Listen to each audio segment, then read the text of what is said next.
और इस वक्त की बड़ी खबर श्रीलंका से मिल रही है। श्रीलंका के पीएम महिंदा राजपक्षे ने इस्तीफा दे दिया है। उन्होंने अपना इस्तीफा राष्ट्रपति को सौंप दिया है, आपको बता दें। और इसी के साथ एक बड़ा राजनीतिक संकट श्रीलंका में खड़ा हो गया है। देश में इमरजेंसी लागू है, आर्थिक संकट से जूझ रहा है श्रीलंका। और इसी बीच आर्थिक संकट को लेकर लगातार विरोध प्रदर्शन का दौर देखने को मिल रहा था। विरोध प्रदर्शन चल रहा था, हिंसक झड़पें हुई थी।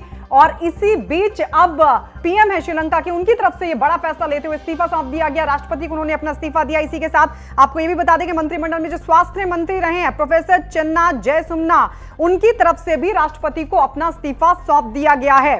तो राजपक्षे ने प्रधानमंत्री पद से अपना इस्तीफा सौंप दिया है। श्रीलंका अपने इतिहास के सबसे बुरे दौर से, सबसे भीषण आर्थिक संकट से गुजर रहा है। और इसी के बीच देश में इमरजेंसी भी लागू है।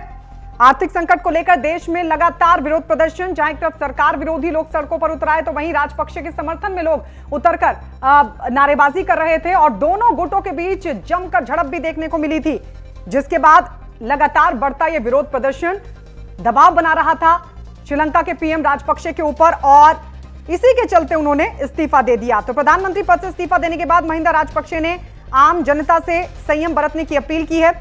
और उनकी तरफ से एक ट्वीट भी किया गया। उन्होंने ट्वीट कर कहा कि जब भावनाएं उच्च स्तर पर चल रही हैं, हमें यह याद रखना चाहिए कि हिंसा केवल हिंसा को जन्म देगी। महिंदा राजपक्षे ने यह भी कहा कि हम जिस आर्थिक संकट में हैं, उसे एक आर्थिक समाधान की जरूरत है। तो महिंदा राजपक्षे ने ट्वीट कर लोगों से अपील की है कि वो संयम बरतें, किसी तरह की कोई हिंसा ना करें। आपको यह भी बता दें कि आर्थिक संकट को लेकर विरोध प्रदर्शन जो लगातार देखने को मिल रहा था, विरोधियों और महिंदा राजपक्षे के समर्थकों के बीच सोमवार को भी हिंसक झड़प हुई थी।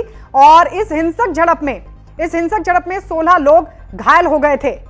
तो श्रीलंका में आर्थिक संकट को लेकर बढ़ते विरोध प्रदर्शन के बीच राष्ट्रपति गोटबाया राजपक्षे ने 6 मई को देश में इमरजेंसी का ऐलान कर दिया था। और इस बीच अब यह बड़ा राजनीतिक संकट खड़ा हो गया है, जब श्रीलंका के पीएम महिंदा राजपक्षे ने अपना इस्तीफा राष्ट्रपति को सौंप दिया है। लगातार आर्थिक संकट देखने को मिल रहा था, महंगाई अपने चरम सीमा पर श्रीलंका में पहुंच गई थी। और इसको लेकर विरोध प्रदर्शन भी लगातार सड़कों पर उतरकर लोग कर रहे थे। तो अब एक बड़ा राजनीतिक संकट श्रीलंका में, जब श्रीलंका के प्रधानमंत्री महिंदा राजपक्षे ने इस्तीफा दे दिया है। उन्होंने अपने पद से इस्तीफा दे दिया है और बाकायदा ट्वीट भी किया। ट्वीट कर उन्होंने लोगों से संयम बरतने की अपील की।